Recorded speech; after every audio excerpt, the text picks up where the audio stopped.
Hello વિદ્યાર્થી મિત્રો, આજે આપણે ધોરણ 7 ગુજરાતી જે 2024માં નવું પાઠ્યપુસ્તક આવ્યું છે એ પાઠ્યપુસ્તકનો પાઠ 6 અવિરામ યુદ્ધ એ પાઠની સમજૂતી જોઈ રહ્યા છીએ. તો સૌપ્રથમ આપણે લેખકનો પરિચય મેળવીશું. લેખકનું નામ છે ધૂમકેતુ. ગૌરીશંકર જોશી એટલે કે ધૂમકેતુનો જન્મ રાજકોટ જિલ્લાના વીરપુરમાં થયો હતો. તેમના પિતાનું નામ ગોવર્ધન રામ હતું. તેઓ વાર્તાકાર તરીકે જાણીતા છે. તેમની વાર્તાઓ તડખા મંડળમાં સમાયેલી છે. તેમણે ટૂંકી વાર્તા ઉપરાંત નવલકથાઓ, પ્રવાસ વર્ણન અને આત્મકથા જેવા સાહિત્ય સ્વરૂપો ખેડ્યા છે. અવિરામ યુદ્ધ મનુષ્યના જીવન સંઘર્ષની કથા છે એમ કહી શકાય. પોતાની માતા પાસે ઊભા રહીને રાહ જોતા પુત્રના દરિયાખેડુ પિતા પાછા ફરતા નથી. મા દીકરો હૈયાફાટ રુદન કરે છે. આ દ્રશ્ય લેખકની નજર આગળથી ખસતું નથી, પરંતુ એકાદ વર્ષ પછી એ જ છોકરાને દરિયો ખેડવા તૈયાર થયેલો જોઈને લેખક અચરજ પામીને એને એ અંગે સવાલ કરે છે. ત્યારે એ છોકરો જે જવાબ આપે છે તે આ વાર્તાનો મહત્ત્વનો મુદ્દો છે. અંતે લેખકે પોતાની જાતને પૂછેલા 2 પ્રશ્નો, શું શ્રમ ભરેલું જીવન અને રણ મેદાન જ નિર્ભયતા આપતા હશે અને નિર્ભયતાથી જ ચારિત્ર્ય ઘડાતું હશે? એનો એકાક્ષરી ઉત્તર હામાં જ મળે છે. તો અહીં આપણે પાઠની સમજૂતી જોઈશું. દરિયો કેટલો તોફાની હતો એ બરાબર યાદ છે. મેલા ડહોળા પાણીના ડુંગર જેવડા મોજા ઉપરા ઉપરી ચાલ્યા આવતા હતા અને ખડકની સાથે પછડાઈને જાણે પાણીનો પણ લોટ થઈ જતો હોય તેમ નીચે પથરાતા હતા. એક જગ્યાએ તો ખડકમાં ઊંડી ખો હતી. તો અહીં ખો એટલે કે ઊંડી ખીણ થઈ જાય અથવા તો પાણીના લીધે જે કોતર બની જાય તેની વાત કરે છે. એમાં પાણી ધસારા બંધ ચાલ્યું જતું અને એક ક્ષણમાં તોપ જેવો અવાજ કરીને પાછું નીકળે. સામેના ખડક સાથે પછડાઈ ઊંચે ઉડી રચકણ જેવું બનીને બીજી ક્ષણમાં નીચે પડતું હતું. રાક્ષસની ચીસો હોય તેમ પવન સુસવાટા બોલાવતો હતો. મોજા ઉછળીને ખડકમાં પછડાઈને મોટા ધૂબ અવાજ સાથે ધસારા બંધ પાછા દોડતા હતા. સાંજની ધૂસર જામતી આવતી હતી. તો અહીંયા ધૂસર એટલે કે ધૂળના રંગનું જે વાતાવરણ બને છે એને ધૂસર કહે છે. અને દેવ દાનવના યુદ્ધ જેવો દરિયાના પ્રચંડ મોજાનો અવાજ અંધકારને લીધે વધારે ને વધારે ભયંકર બનતો હતો. એવી સાંજે દરિયા કિનારે માત્ર એક જ સ્ત્રી પોતાના છોકરા સાથે ઊભી હતી. હંમેશા દરિયા કિનારે જ ફરવાનો શોખ હોવાથી મને ખબર હતી કે દરિયો આટલાવામાં બહુ તોફાની ગણાય છે. માછીમારના કુટુંબના માણસો ટોળે મળીને દરિયા પાર ગયેલા પોતાના આદમીઓની રાહ જોતા ઊભા રહે છે. તે સ્થળ અહીંથી ઘણું દૂર હતું. સહજ જ મારા પગલાં એમના તરફ વળ્યા. મને જોતા છતાં દેખતા ન હોય તેમ બંને મીટ માંડીને દરિયા તરફ જોઈ રહ્યા હતા. તો મીટ માંડવી એટલે કે એકી નજરે જોઈ રહેવું. તો તે બંને એક જ નજરે જોઈ રહ્યા હતા કે ક્યારે પોતાની નાવ પાછી આવે. છોકરો ખુશીમાં આવીને ઊંચો ઉછળ્યો અને આવી કહીને કૂદવા લાગ્યો. મેં દરિયા ઉપર દ્રષ્ટિ કરી તો દૂર ઝાંખા અંધકારમાં એ નાની સરખી હોડકી હિમાલય જેવડા મોજા ઉપર ચડીને નીચે પછડાતી ને પવનના ઝપાટાથી હાલક ડોલક થતી નજરે ચડી. તો અહીં દૂર એક હોડકી દેખાય છે અને એ જોઈ અને છોકરો ખુશ થઈ જાય છે કે આવી મારા પિતાની હોડકી પાછી આવી. જેવો આનંદ આવ્યો તેવો જ ગયો હોય તેમ મા દીકરો બંને અત્યંત ચિંતાતુર ચહેરે એકીટશે માણસનું અને કુદરતનું તુમુલ યુદ્ધ નિરખી રહ્યા.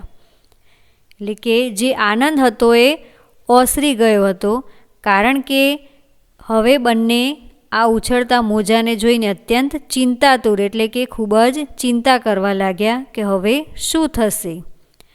અને અહીં એક શબ્દ આવ્યો છે કે તુમુલ યુદ્ધ. તો તુમુલ એટલે કે ખૂબ જ ભયંકર યુદ્ધ નિરખી રહ્યા. અને બીજી ક્ષણે તો જેમ તીર જાય તેમ છોકરો બૂમાબૂમ કરતો હંમેશ ઉતરવાના કિનારા તરફ દોડ્યો. ત્યાં માણસોની ઠઠ જામી હતી. ઠઠ જામવી એટલે કે ત્યાં માણસોની ભીડ હતી. હોડી એટલી દૂર હતી, પવનનો ઝપાટો એટલો આકરો હતો, દરિયાનો વેગ એટલો ભયંકર હતો. સુસવાટા એવા ભયાનક હતા કે ભેગા મળેલામાંથી કોઈ પણ પેલી હોડીની મદદે જવા તૈયાર નહોતું. છોકરો બૂમાબૂમ કરતો એ ટોળામાં પહોંચ્યો. પવનનો એકે એક સપાટો હોડીને ઊંધી વાળીને હિમાલયના ડુંગર ઉપરથી જાણે નીચે ફેંકતો હોય તેમ હોડીને અફાળી રહ્યો હતો. માણસનું બળ થાક્યું હતું, કુદરતનું બળ વધતું હતું. આખા ટોળાને આવી જાઓ એમ આહવાન કરતો હોય તેમ દરિયો વધારે ને વધારે પ્રચંડ બનતો હતો. તો અહીં દરિયો પણ જાણે કે માણસોને આહવાન એટલે કે પડકાર ફેંકતો હોય કે આવી જાઓ, એ રીતે દરિયો ખૂબ જ તોફાની બન્યો હતો. આ રુદ્ર રૂપ હવે ક્યાં અટકશે એ કહેવું જ મુશ્કેલ હતું. હોડી અને માણસ પરાજય ઉપર પરાજય સહી રહ્યા હતા.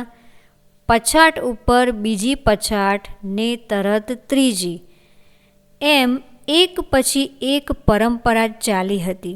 સુસવાટા કરતા જાણે રાક્ષસ ગર્જના કરતો હોય એવા ભયંકર અવાજે આકાશ પાતાળ વિંધી નાખતા પવનના એક ઝપાટે હોડીને અને માણસને જુદા કરી નાખ્યા. અને જાણે આ કૃત્યની જ રાહ જોતું હોય તેમ એક પ્રચંડ મોજાએ બંનેને દૂર દૂર ફેંકી દીધા, જીવનને અને જીવનના આધારને. બધા જાણે સમજી ગયા હોય કે દરિયો ભોગ લેશે જ તેમ તદ્દન શાંત બની ગયા. બળતી હૃદયે, લાચાર મનોદશાએ તુમુલ યુદ્ધનું છેલ્લું પ્રકરણ જોઈ રહ્યા. મનુષ્ય થાક્યો હતો, એનો બધો પ્રયત્ન વ્યર્થ જતો હતો. હવે ડૂબવું છે તો છેવટે કાંઠા તરફ જોઈને જ ડૂબવું, એટલો જ આશાતંતુ બાજી રહ્યો. મનુષ્ય હાર્યો, દરિયો જીત્યો. ટોળામાંથી રુદનના અનેક સ્વરો છૂટ્યા. પેલા મા દીકરાનું હૈયું ફાટે તેવું કરુણ આક્રંદ પોતાના પ્રચંડ અવાજથી દાબી દેતો દરિયો વધારે ને વધારે ભયંકર બનતો ગયો. એક કરુણ ભયંકર દૃશ્ય ઘણા દિવસ સુધી કાંઠા પર ને કાંઠા પર ભટકતું હોય તેમ જ્યારે જ્યારે હું ફરવા નીકળું ત્યારે નજર આગળ ખડું થઈ જતું હતું. લગભગ એકાદ વર્ષ વહી ગયું હશે. તો આ જે ઘટના બની એનું એકાદ વર્ષ વહી ગયું, એટલે કે એકાદ વર્ષ પછીની આ વાત છે. એક સવારે વહેલો ફરવા નીકળ્યો. દરિયા કિનારે ભીનાશ જામી હતી. બધે આછી ધૂંસર જેવું લાગતું હતું. એ રસ્તા પર થઈને પસાર થતાં અચાનક પેલા છોકરા પર દ્રષ્ટિ પડી. તે દિવસે તેણે કરેલું આક્રંદ, મારેલા પછાડાને દોડા દોડીને જાણે દરિયા વચ્ચેથી હળી કાઢીને બાપને મળવા જાઉં એવી એણે બતાવેલી ઘેલછા, બધા દ્રશ્યો નજર આગળ તરી આવ્યા. તે દિવસે એ એવું રડ્યો હશે કે દરિયો પથરાનો હોત તોય પીગળી જાત. મને હળી કાઢવા દો, હું દોડીને મારા બાપને બચાવી લાવું, મને હળી કાઢવા દો. એ જ એની ધૂન હતી. મારી પ્રચંડતાને પણ કુછ નહીં ગણનાર આવડો નાનો છોકરો નીકળ્યો. એ જોઈને કદાચ દરિયાને શરમ થઈ હશે. આજે એ પોતાનું હોડકું તૈયાર કરી રહ્યો હતો. એની મા પણ એની પાસે ઊભી હોય એમ લાગ્યું. હું આગળ વધ્યો. કેમ દોસ્ત, ઓળખાણ પડી કે? તેણે મારી સામે જોયું પણ મને ઓળખ્યો નહીં, એટલે પોતાના કામમાં મશગુલ બની ગયો. તો મશગુલ એટલે કે તલ્લીન બની ગયો અને ફરીથી એ પોતાનું કામ કરવા લાગ્યો. આ તમે માછીમાર આવા કેવા? હજી તારો બાપ તોફાનમાં સપડાયો હતો એ નજર સામે દેખાય છે. ત્યાં તો તું પાછું એને એ ધંધો લઈને બેઠો. તે ઘડીવાર બોલ્યો નહીં. પોતાના કામમાંથી નવરો થઈને મારી સામે ઊભો રહ્યો. સાહેબ, ભગવાને આ ધંધો સોંપ્યો છે. બીજો ધંધો સારો આવડતો હોત તો ભલે, નકર બીકના માર્યા બાપ દાદાનો આ ધંધો છોડું તો મારું નાક વઢાઈ જાય. પણ દરિયાનું તોફાન સાંભળે છે તે દિવસ? અરે મારા સાબ, દરિયાને તોફાન કરતાં આવડે છે ને ભગવાનને બચાવતા નથી આવડતું? મારો બાપ એ તોફાનોમાં મર્યો. મારા બાપનો બાપ પણ દરિયામાં જ મર્યો. અને મારું થવાનું હોય એ થાય, પણ બીકનો માર્યો દરિયામાંથી પાછો પડું તો આ મારી મા જોઈ એનું નામ જ લાજે ને. તે પોતાની મા સામે જોઈને હસ્યો અને ઝપાટા બંધ ચપળતાથી હોડકામાં ચડી બેઠો. લ્યો રામ રામ, સાંજે ફરવા આવશો કે? અને ગીત ગાતો ગાતો જાણે દરિયો રમવાનું મેદાન હોય તેમ એ આનંદભેર ચાલ્યો ગયો. માળી સાચવજે, આટલું કહીને એની મા ઘર તરફ પાછી ફરી. અમારો તો સાબ ધંધો, એમ બીક રાખવી કાંઈ પોહાય? અમે દરિયાના દીકરા, દરિયો અમારો બાપ, વહેલું મોડું સૌને મરવું જ છે ને. પેલો છોકરો આનંદભેર દરિયાના મોજા કાપતો મજા કરતો જતો હતો. હજી મારી સામે હાથ લાંબો કરીને રામ રામ કરી રહ્યો હતો. હું એકી ટશે દરિયો, હોડી, છોકરો ને અનેક મછવા જોઈ રહ્યો. દરિયાના મોજા જેવો વિચાર પસાર થઈ ગયો. શું શ્રમ ભરેલું જીવન અને રણ મેદાન જ નિર્ભયતા આપતા હશે અને નિર્ભયતાથી જ ચારિત્ર ઘડાતું હશે?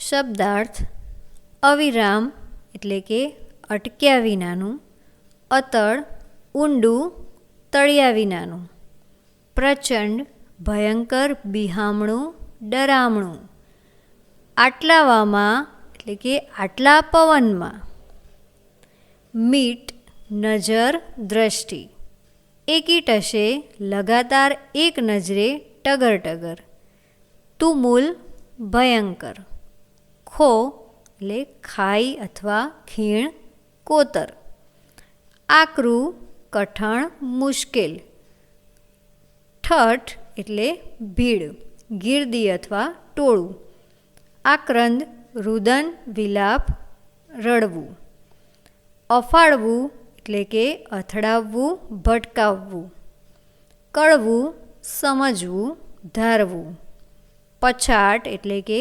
પછડાવવું, વ્યર્થ નકામું, બિનઉપયોગી, સ્વર એટલે અવાજ નાદ, ગેલછા એટલે કે ગાંડપણ, મનોદશા મનની સ્થિતિ, મછવા એટલે માછીમાર, આહ્વાન એટલે આમંત્રણ, બોલાવવું, પડકાર.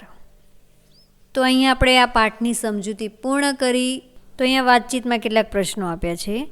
પહેલો પ્રશ્ન છે કે તમે ક્યારે દરિયા કિનારે ફરવા ગયા છો? ત્યાં તમે શું શું જોયું છે? તો આપણે જવાબ લખીશું, હા, હું માંડવી દરિયા કિનારે ફરવા ગયો હતો. માંડવી દરિયા કિનારે પવનચક્કી છે, દીવાદાંડી છે, અહીં ઊંટ સવારી અને ઘોડે સવારી કરવાની ખૂબ મજા આવે છે. ખાણીપીણી અને રમકડાના વિવિધ સ્ટોલ છે.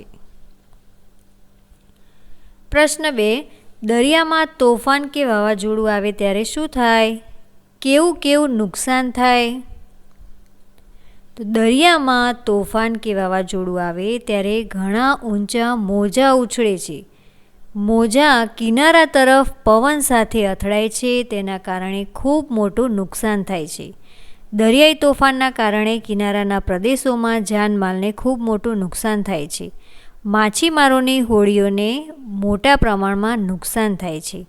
ઘણીવાર તેમને સંપત્તિ ગુમાવવાનો વારો આવે છે. પ્રશ્ન 3. તમે કઈ કઈ કુદરતી આફતો વિશે જાણો છો?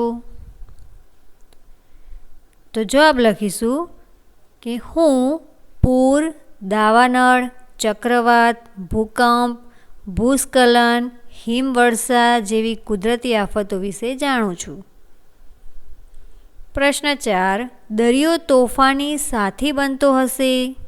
જવાબ થશે દરિયા પર સૂર્યની ગરમીના કારણે તાપમાનમાં ફેરફાર થતાં તીવ્ર ચક્રવાત ઉદ્ભવે છે. દરિયામાં ગરમ પાણીનું વરાળમાં રૂપાંતર થાય છે. તેના કારણે ગરમ હવા ઉપર જાય છે અને નીચે દબાણ થાય છે. એ દબાણની ખાલી જગ્યામાં આસપાસની ઠંડી હવા ઝડપથી ધસી આવે છે. આમ પવનની ગતિ સાથે દરિયો તોફાની બને છે. પ્રશ્ન 5. તમે ત્સુનામી વિશે શું જાણો છો? તો જવાબ લખીશું કે ત્સુનામી એ જાપાની શબ્દ છે. ત્સુ એટલે કે બંદર અને નામી એટલે મોજા. દરિયાની અંદર ભૂકંપ થવાથી કે જ્વાળામુખી ફાટવાના કારણે ખૂબ મોટા મોજા ઉછળે છે. તેને ત્સુનામી કહેવામાં આવે છે. ત્સુનામી એ કુદરતી આફત છે. પ્રશ્ન 6. દીવાદાંડી શા માટે બનાવવામાં આવતી હશે? વહાણો અને આગબોટોને રાત દિવસ તેમના માર્ગો નક્કી કરવા કે આસપાસના ભયાનક ખડકો દર્શાવતી ચેતવણી આપવા ઊભો કરેલો દીવા સાથેનો મિનાર એટલે દીવાદાંડી. દીવાદાંડીમાં ચોક્કસ પ્રકારના રંગોના પ્રકાશના કારણે વહાણ ચલાવતા નાવિકોને ચોક્કસ સંકેતો મળે છે. પ્રશ્ન 7. વાવાઝોડાના નામ કેવી રીતે પડતા હશે? વાવાઝોડાના નામ બધા ભેગા મળીને નક્કી કરે છે, જેમાં અલગ અલગ નામો પહેલેથી જ આપી દેવાના હોય છે. ઈસવીસન 2004માં ભારત, પાકિસ્તાન, બાંગ્લાદેશ, મ્યાનમાર, માલદીવ, શ્રીલંકા, ઓમાન અને થાઈલેન્ડ આ 8 દેશો છે જે દરિયાઈ સરહદ ધરાવે છે. તેમની વચ્ચે નામકરણ માટે કરાર થયેલો છે અને તે પ્રમાણે પહેલેથી જ આપેલા નામ મુજબ વાવાઝોડાના નામ અપાતા હોય છે. પ્રવૃત્તિ 2. પાઠના આધારે વાક્ય સાચું છે કે ખોટું તે કહો. ખોટું વાક્ય સુધારીને લખો. તો અહીં કેટલાક વાક્યો આપ્યા છે. પહેલું વાક્ય છે છોકરો દરિયાઈ તોફાનમાં ફસાયેલા પિતાને જોઈ રહે છે. તો આ વાક્ય ખોટું છે. છોકરો દરિયાઈ તોફાનમાં ફસાયેલા પિતાને બચાવવા બૂમાબૂમ કરે છે. એટલે કે પિતાને બચાવવા માટે તે પ્રયત્ન કરે છે. એટલે આ વાક્ય ખોટું આવશે. તેથી આપણે આ રીતે સુધારીને લખવાનું છે. બીજું વાક્ય કુદરતના બળ સામે માણસનું બળ હારે છે. સાચું.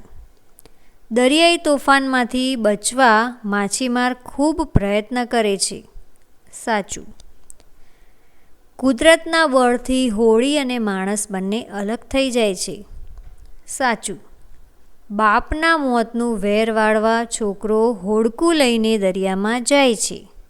તો ખોટું આવશે. છોકરો બાપ દાદાના ધંધાને જાળવી રાખવા હોડકું લઈને દરિયામાં જાય છે. છઠ્ઠું વાક્ય પિતાના મૃત્યુના કારણે છોકરો કુદરતના બળને ધિક્કારે છે. સાચું. પ્રવૃત્તિ 3. નીચેના વાક્યો કોણ કોને ઉદ્દેશીને અને કયા પ્રસંગે બોલે છે તે જણાવો. પહેલું વાક્ય છે માળી સાચવજે. જ્યારે છોકરો દરિયામાં જાય છે ત્યારે છોકરાની મા માતાજીને પ્રાર્થના કરતા આ વાક્ય કહે છે.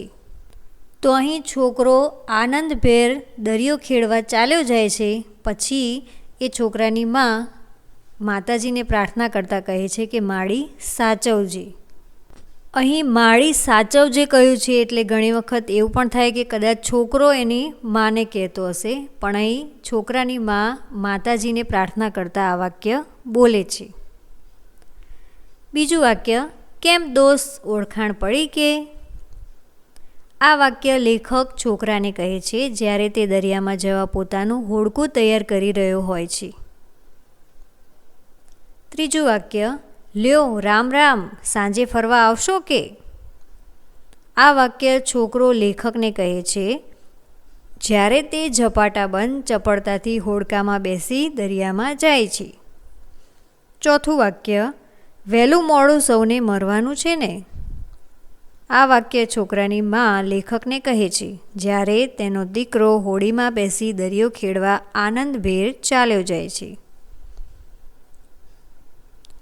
પ્રવૃત્તિ 4, આપેલ શબ્દ જૂથોને લાગુ પડતા અ અને બ વિભાગમાં વહેંચો, જોડી કાર્ય.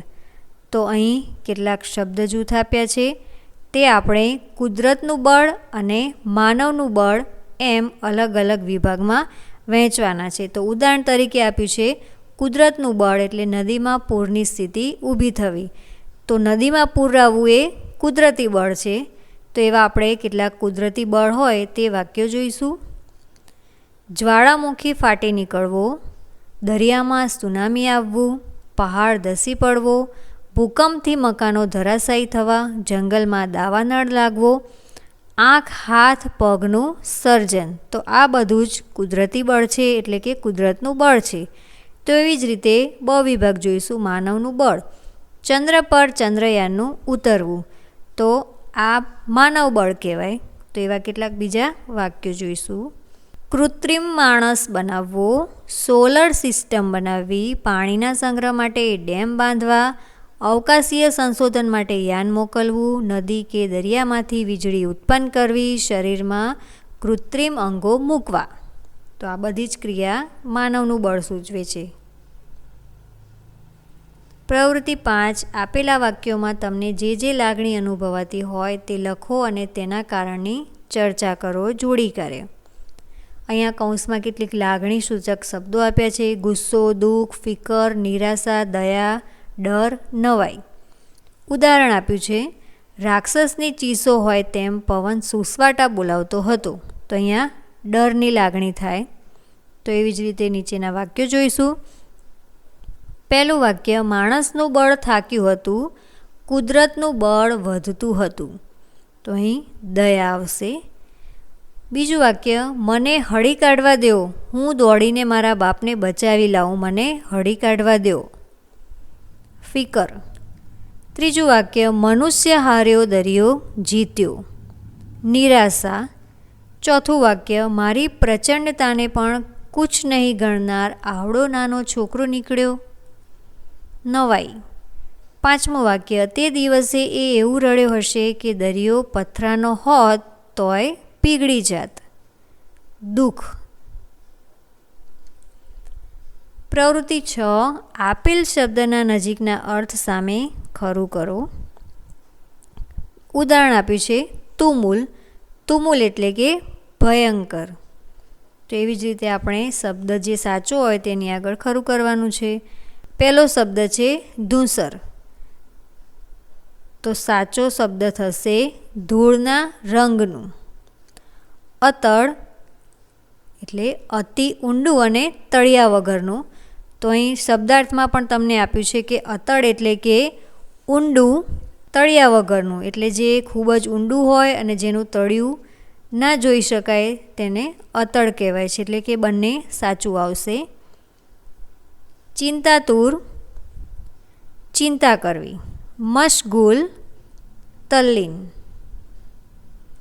પ્રવૃત્તિ 7, આપેલા વાક્યોમાંથી રૂઢિપ્રયોગનો અર્થ શોધીને લખો અને નવું વાક્ય બનાવો, જૂથ કાર્ય. ઉદાહરણ આપ્યું છે હળી કાઢવી એટલે કે દોટ મૂકવી. શિવાંશ વાછરડાનો જીવ બચાવવા દોટ મૂકે છે. નવું વાક્ય, પિતાને બચાવવા દીકરાએ હળી કાઢી. પહેલું જ આપ્યું છે મીટ માંડવી. તો એનો અર્થ થશે એકી નજરે જોવું. મા દીકરો પિતાના સંઘર્ષને એકબીજાને જોઈ રહ્યા હતા. વાક્ય થશે, વાછરડું ગાયની રાહમાં રસ્તા તરફ મીટ માંડી બેઠું હતું. ઠઠ જામવી એટલે એકઠા થવું. ગિરનારની લીલી પરિક્રમા કરવા શ્રદ્ધાળુઓ એકઠા થયા. તો વાક્ય લખીશું, મેળામાં લોકોની ઠઠ જામી હતી. આહ્વાન કરવું, પડકાર ફેંકવો. ગાંધીજીએ અહિંસાના શસ્ત્રથી અંગ્રેજોને પડકાર ફેંક્યો. વાક્ય થશે, ગાંધીજીએ લડતમાં જોડાવા સૌને આહ્વાન કર્યું હતું. નાક વઢાઈ જવું, આબરૂ જવી. અભિમન્યુ જેવા નવલોહિયાથી હાર્યા એથી કૌરવ યોદ્ધાઓની આબરૂ ગઈ. વાક્ય થશે, ચોરી પકડાતા મારા મિત્રનું નાક વઢાઈ ગયું. પ્રવૃત્તિ 8, નીચેના વાક્યોમાં યોગ્ય વિરામચિહ્નો મૂકો. તો પહેલું વાક્ય છે, એમાં દીપિકા પાસે નોટ, પછી અલ્પવિરામ, પેન્સિલ, રબર. તો અહીંયા અલ્પવિરામ આવશે અને છેલ્લે પૂર્ણવિરામ આવશે. બીજું વાક્ય, તો અહીં પિનલ પછી અલ્પવિરામ આવશે અને છેલ્લે પૂર્ણવિરામ આવશે. ત્રીજું વાક્ય, બાપુજી પછી અલ્પવિરામ અને ક્યારે અમદાવાદ જવાના છે, તો અહીંયા પ્રશ્ન પૂછાયો છે તેથી પ્રશ્નાર્થ ચિહ્ન આવશે. ચોથું વાક્ય, ખબરદાર ત્યાં જ ઊભા રહેજો, તો અહીંયા ઉદ્ગારવાચક ચિહ્ન આવશે. પાંચમું વાક્ય, અરે મારા સાબ, શું ભગવાનને બચાવતા નથી આવડતું? તો અહીં બોલાયેલું વાક્ય છે તેથી અવતરણ ચિહ્ન આવશે, ડબલ અવતરણ ચિહ્ન, અને છેલ્લે પ્રશ્નાર્થ ચિહ્ન આવશે કારણ કે અહીં પ્રશ્ન પૂછવામાં આવ્યો છે. અને અહીં ઉદ્ગાર સાબ પછી ઉદ્ગારવાચક ચિહ્ન આવશે. છઠ્ઠું વાક્ય, અમે પ્રવાસમાં દીવ, દ્વારકા, વેરાવળ અને સોમનાથ ગયા. તો અહીંયા દીવ અને દ્વારકા પછી અલ્પવિરામ આવશે અને છેલ્લે પૂર્ણવિરામ આવશે. સાતમું વાક્ય, પ્રાર્થનાના શબ્દો હતા, મંદિર તારું વિશ્વ રૂપાળું. તો અહીં પ્રાર્થનાના શબ્દો આપેલા છે તેથી અહીં અવતરણ ચિહ્ન આવશે અને એ પહેલાં ગુરુ વિરામ આવશે, છેલ્લે પૂર્ણવિરામ. આઠમું વાક્ય, તુલસીદાસે રામચરિતમાનસ ગ્રંથ લખ્યો છે. તો અહીંયા રામચરિતમાનસ એ ગ્રંથનું નામ છે તેથી અવતરણ ચિહ્ન આવશે અને છેલ્લે પૂર્ણવિરામ. નવમું વાક્ય, બાળકે કહ્યું મને હળી કાઢવા દો. તો અહીંયા બોલાયેલું વાક્ય છે તેથી અવતરણ ચિહ્ન આવશે અને બાળકે કહ્યું ત્યાર પછી ગુરુ વિરામ અને છેલ્લે પૂર્ણવિરામ. 10મું વાક્ય, છોકરો કહે માળી સાચવજી. તો અહીંયા બોલાયેલું વાક્ય હોવાથી અવતરણ ચિહ્ન આવશે અને છેલ્લે પૂર્ણવિરામ આવશે. ગુરુ વિરામ પણ આવશે અને માળી પછી ઉદ્ગારવાચક ચિહ્ન આવશે. પ્રવૃત્તિ 9, નીચેના વિરામ ચિહ્નો આવતા હોય તેવા બે વાક્યો તમારા પાઠ્યપુસ્તકમાંથી શોધીને લખો. તો અહીંયા પ્રશ્નાર્થ ચિહ્નના વાક્યો આપણે લખીશું.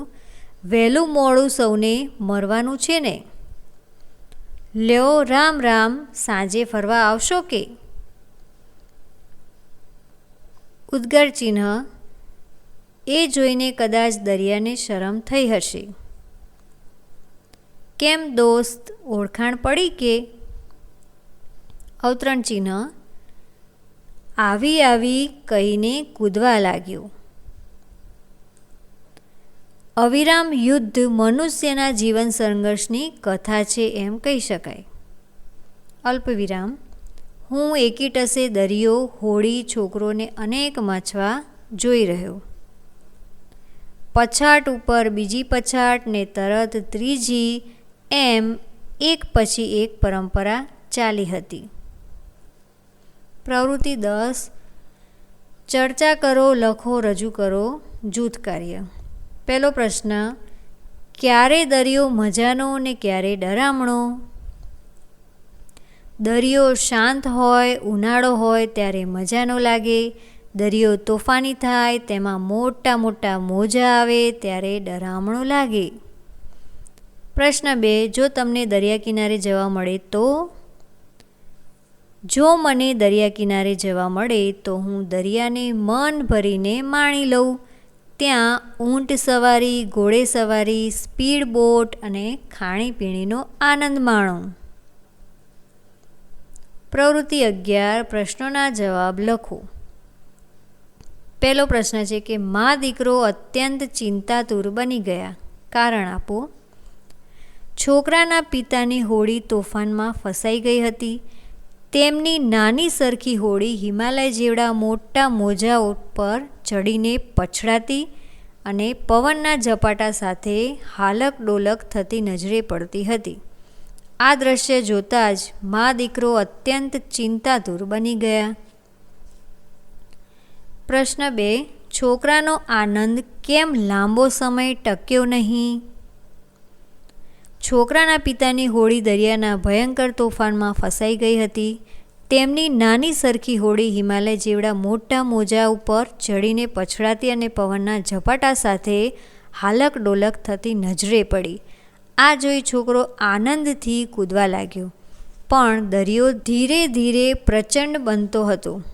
હોડીને એક ઉપર એક પછડાટ આપતો જતો હતો. આ પરંપરા ચાલીને પવનના એક ઝપાટા સાથે હોડી અને તેના પિતાને દૂર કરી દીધા અને છોકરાનો આનંદ જતો રહે છે. ત્રીજો પ્રશ્ન, છોકરાએ હોડી કેમ તૈયાર કરી હશે? છોકરાએ તેના બાપ દાદાના ધંધાને ટકાવવા ને આગળ વધારવાના ઈરાદાથી હોડી તૈયાર કરી હશે. પ્રશ્ન 4, પોતાના બાપ દાદાનો ધંધો ચાલુ રાખવા અંગેના છોકરાના વિચારો જણાવો.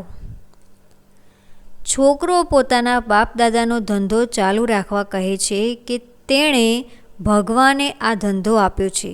બીજો ધંધો સારો આવડતો નથી અને બીકના માર્યા બાપ દાદાનો ધંધો છોડવાથી મારું નાક વઢાઈ જાય. જેમ દરિયાને તોફાન કરતા આવડે છે તેમ ભગવાનને બચાવતા પણ આવડે છે. તેના પિતા દાદા દરિયામાં જ મર્યા. તેથી મારું જે થવાનું હોય તે થાય, પણ તે દરિયામાં જવાથી પાછો પડું તો માનું નામ લાજે. પ્રશ્ન 5, આ એકમનું અવિરામ યુદ્ધની જગ્યાએ તમારે આપવાનું હોય તો કયું શીર્ષક આપો? શા માટે? તો જવાબ લખીશું કે વારસો. કારણ કે આ પ્રસંગમાં પિતાનું કાર્ય પાછળથી તેનો દીકરો સંભાળે છે. તેથી વારસો શીર્ષક પણ તમે આપી શકો.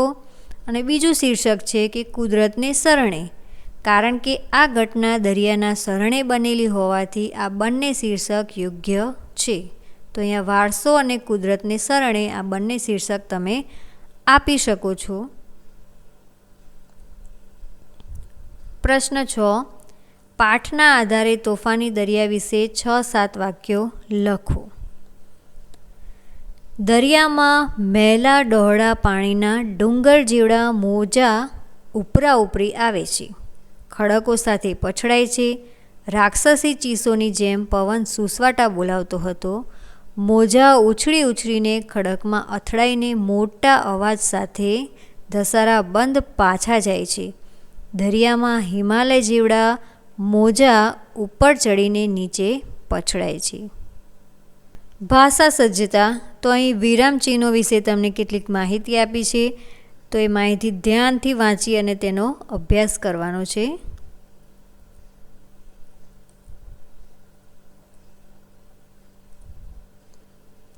બોલો, હું કોણ છું? દીપકભાઈ વર્ગમાં આવે એટલે પહેલાં કોઈ એક ભાષાકીય પ્રવૃત્તિ કરાવે. જે દિવસે ઉખાણું પૂછે એ દિવસે તેનો જવાબ મેળવે અને ઉખાણાની રચના સમજાવે.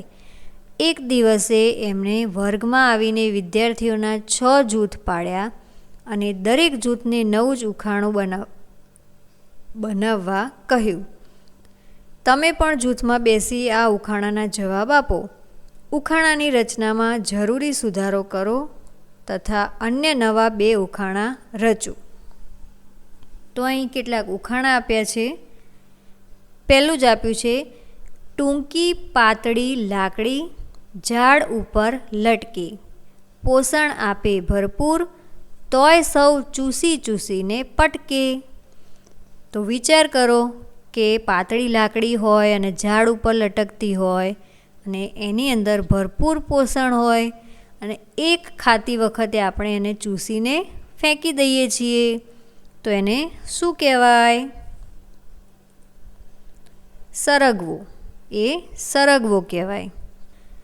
સવારી થાય પણ ઘોડો નહીં, વાહન ખરું પણ મોટર નહીં, પેટ્રોલ ડીઝલની જરૂર નહીં, પૈડા બે પણ સાયકલ નહીં, તો એને શું કહેવાય? બળદગાડું.